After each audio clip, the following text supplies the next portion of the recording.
자, 지난 시간에 했던 PV, 압력과 부피의 관계에 대해서 그래프를 좀 그려봤어요. 압력과 부피는 서로 반비례한다. 그랬죠? 압력과 부피는 반비례한다. 반비례한 것을 그래프를 그려보면은 대체적으로 여기 45도를 기준으로 해서 이렇게 딱 접어지는 그림이 그려져요. 근데 이 단순한 모양, 압력과 부피의 관계를 나타내는 그래프가 올바른 걸 골라라. 그러면 그냥 이 모양이 답이에요. 그냥 그림을 이해는 안 되더라도 이렇게 생긴 비슷한 그림이 있다. 그러면 이걸 찍으면 이게 정답이에요. 근데 그렇게 하면 공부가 안 되죠. 이걸 어떻게 응용하고 어떻게 해석을 해야 되는가. 이걸 잘 보겠습니다. 자, 이 그래프는 어떤 의미냐면은 이 선에 어떠한 점이 찍어지더라도 이게 점이 세 간대가 찍어졌다고 봅시다. 그 말은 부피가 요만큼 되고 여기는 부피가 이만큼, 여기는 부피가 이만큼 되고 여기의 압력은 이만큼, 이쪽은 이만큼, 이쪽 압력은 이만큼 돼요. 그래서 번호를 붙여보면은 1번, 2번, 3번의 압력이라고 합시다. 그래서 P1번, P2번, P3번. 아시겠죠? 그 다음에 이 지점의 부피. 자, 이게 V가 부피라고 그랬죠? P는 뭐예요? 압력이라고 그랬죠? 이 지점의 부피는 여기 숫자를 읽어보면 나오겠죠? 여기를 1번, 여기도 마찬가지로 2번, 여기도 3번이라고 해봅시다. 1번 지점의 부피. 여기는 2번 지점의 부피. 여기는 3번 지점의 부피입니다. 아시겠죠? 그런데 각각 압력과 부피로 곱하면 같아요. 1번 지점의 압력과 1번 지점의 부피로 곱하면 어쩐다고요? 똑같아요. 뭐다고? 2번 지점의 압력과 2번 지점의 부피로 곱한 거다고 어때요? 이것이 똑같아요. 그 다음에 3번 지점의 압력과 3번 지점의 부피를 곱한 것이 어때요? 세 개가 똑같아요. 아시겠죠? 각각 계속 곱하고 있으면은 압력과 부피, 압력과 부피, 압력과 부피 이렇게 곱하면은 숫자가 똑같아져요. 계산기를 두들면 똑같아요. 아시겠죠? 그걸 의미한다. 그 다음에 이제 두 번째는 이 그래프에서 좀 더 자세히 살펴보면 이런 의미가 됩니다.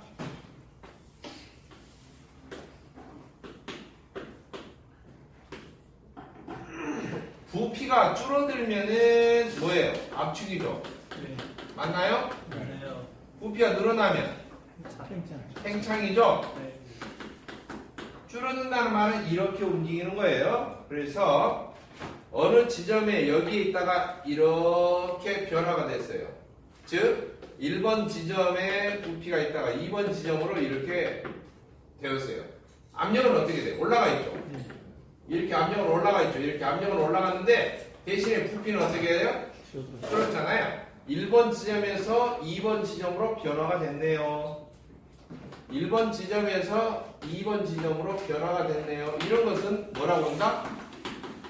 네? 압축이라고 불러요. 알겠죠? 만약에 이렇게 변화가 됐어. 여기가 숫자가 써져 있을 거예요. 뭐 몇 리터였는데 몇 리터로 줄었다 이거죠. 그러면 뭐야? 압축을 의미한다. 그 다음에 똑같은 모양인데 이 지점에서 그래프를 따라서 이렇게 움직였어요. 이쪽 지점에서 뭐예요? 이쪽 지점으로 움직였어요. 변화가 됐다는 말이에요. 즉 압력은 요만큼이다가 이만큼으로 떨어졌어요. 근데 대신에 부피는 어때요? 요만큼인데 이만큼 늘어난 거예요. 아시겠죠? 이런 변화는 이 지점에서 이 지점으로 변화가 됐습니다 라고 하는 경우는 뭐예요? 이건 팽창이라고 불러줍니다. 아시겠죠? 이건 팽창이라고 불러요. 자, 이제 마지막입니다.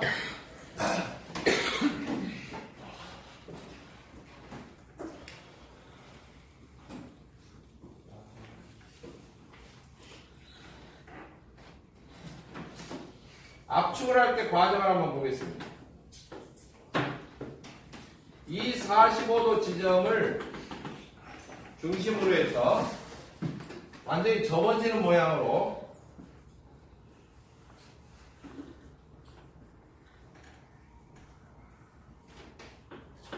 이렇게 변했어요. 압축 맞나요? 압축 맞아요? 네. 1번부터 2번으로 변했어요. 이거 분명 압축이죠? 네. 근데 이런 모양으로 압축이 되려면은 조건이 뭐예요? 1번에서 2번으로 이렇게 변하려면 등원 압축이다. 지금 1번에서 2번으로 그래프 그린 것은 보일의 법칙이 성립되는 거죠. 맞나요? 네. 네. 맞아요? 네. 압력과 부피를 곱하면 수치가 항상 같아야 되는 거. 보일의 법칙이죠? 네. 보일의 법칙이 성립하려면은 온도가 같아야 돼요. 똑같아야 돼요. 온도가 똑같아야 돼요. 왜 그러는가?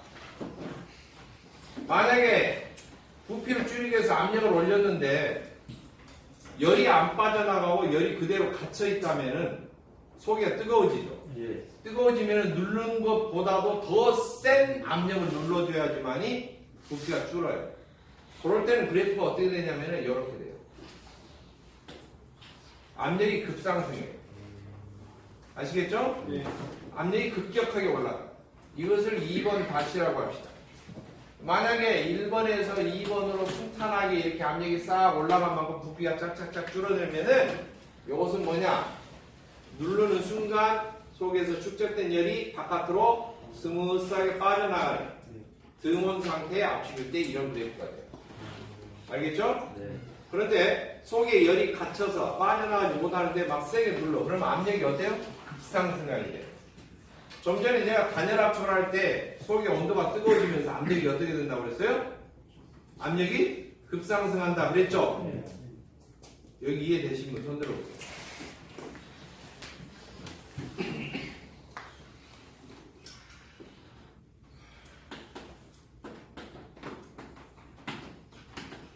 (1번에서) 2번 다시로 압축을 하는 것은 단열 상태에서 압축이 되면은 한마디로 말해서 압력이 어떻게 된다고? 예? 급상승하게 된다. 아시겠죠? 네. 급경사를 이루게 된다.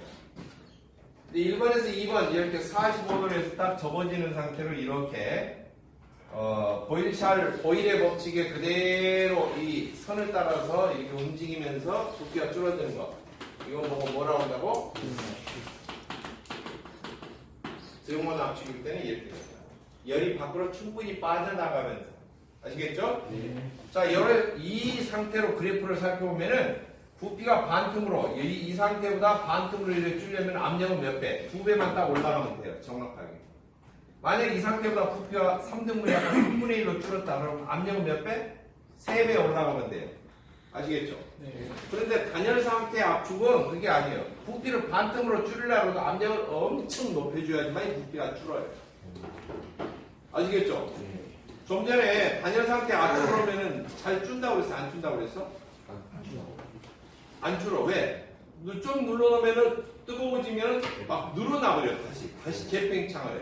재팽창을 못 늘어나게 막 그냥 힘을 주면서 눌러야 되니까 평상시 누른 압력보다도 엄청 더 세게 눌러줘야 돼. 이해하셨죠? 예. 그래서 이렇게 완경사가 있고 이렇게 급경사가 있는데 변화할 때 완경사는 뭐예요? 그냥 열이 스무스하게 빠져나오고 스무스하게 들어오고 이럴 때에는 이런 그래프가 그려져요. 근데 열이 전혀 못 빠져나간 채로 단열 상태로 하면 확 누르면 압력이 확 올라가고요. 반대로 팽창할 때는 압력이 퍽 떨어져요. 단열 상태에 팽창하면 반대가 된다고 그랬죠. 압력이 확 떨어지고 어때요? 온도가 확 떨어지고 된다고 그랬죠. 예. 자, 그래서 이것은 이제 등온 상태로 압축할 때 이렇게. 단열 상태로 압축할 때는 이렇게. 아시겠죠? 네. 자, 그 다음 팽창할 때도 똑같아요. 팽창할 때도 45도 긴 선을 중심으로 이렇게 접어지게끔 이렇게 완만하게 이렇게 되면은 뭐예요? 등원이에요, 등원. 아시겠죠? 네. 이러면 뭐가 된다고? 등원 팽창이 돼. 그런데 급경사로 떨어져요. 압력도 확 떨어져요. 이렇게 확 떨어져요. 아시겠죠? 예. 여 노란 선으로 이렇게 되면 뭐예요? 이게 단열 상태에서 팽창이 이런 그래프가 돼요. 아시겠죠? 아시겠죠? 네. 일단 그래프 모양을 잘 살펴보시고 필기해 보세요.